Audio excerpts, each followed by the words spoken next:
Your offer gets accepted. Now it gets real. You are under contract to buy a home. So, what is good to know is that you first need to submit your earnest money to the title company. Now, that's typically about 1% of the purchase price, but it's rounded up and down and it is negotiable as well. So just know that. You'll need to submit that check to the title company. That opens up escrow. Escrow is the entire process from when you get under contract to when you close on the house. Now, from day one, you have 10 days to do all the research and all the inspections on the property. And if you find anything you don't like, you can cancel and you can get that earnest money back. So, a couple other things that happen within the process are within 3 days of you going under contract, you should receive a seller disclosure form. It is a statement called the SPUDS. It's a nickname, it's an acronym. They call it the SPUDS. It's everything that the seller knows about the property. They put it on a form to disclose that information to you. Now, you also, within 5 days of going under contract, should get a 5-year insurance claim history report. Home insurance lets you know, informs you, discloses information about any claims on the property. This is all stuff you should be getting. If you do not get it, you need to ask for it. But it is in the contract. They are bound by the contract to give you those forms, that information.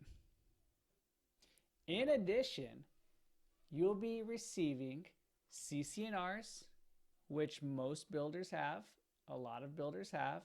But if you have an HOA, you're going to have additional CC&Rs.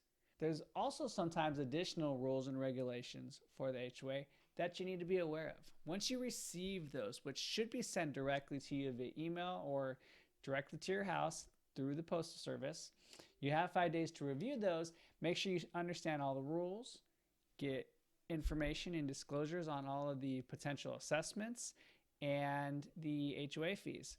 You do have 5 days to review those, and then you can cancel if you don't like anything and get your earnest money back.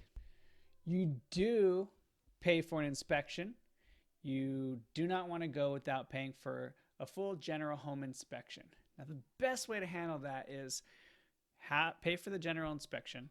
And if they find any red flags, then pay for additional inspections, like a full 32-point inspection for the HVAC system, or maybe paying extra for a thorough inspection of the pool done by a pool technician. Whatever red flags come up, maybe it's the roof, maybe it's the plumbing, maybe it's electrical, but if you pay for thorough inspections of every single component of the house, that can get very, very expensive. So that's usually the best way to handle inspections. Keep in mind, if you actually find something wrong with the house and for some reason the seller won't or can't fix it and you cancel, you don't get your inspection money back. But guys, that is money well spent. They potentially saved you from buying a money pit for a home. So don't take that as a loss. Take that as actually money saved. You still get your earnest money back, but you do not get your inspection money back. The last part of this, guys, you need to know is you get a 13-page buyer advisory. Highly recommend you go through all 13 pages. There will be many things in there you don't care about, so don't research them. But there's so many things you probably aren't thinking about that you might want to inspect. It may be important to you. So going through that is going to jog your memory. And if you come across something that's important to you, it's going to tell you how to research it. So very important to go through the buyer advisory. Now, within the 10-day inspection, you get what's called the Binzer. You can request repairs. Now, it is negotiable, and the seller doesn't have to do them. So if they decide not to repair it and it's important to you, you can cancel the contract and get your earnest money back.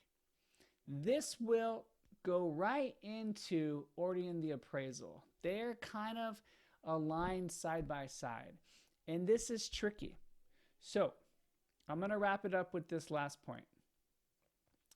You typically want to order the appraisal after you've negotiated with the seller the repairs that are going to be completed by the seller, because you don't want to spend extra money on an appraisal if you can't come to terms on the repairs and you have to cancel.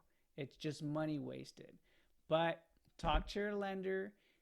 You got to have a great relationship with your lender, all parties involved, so you can coordinate that. It is important to coordinate that precisely.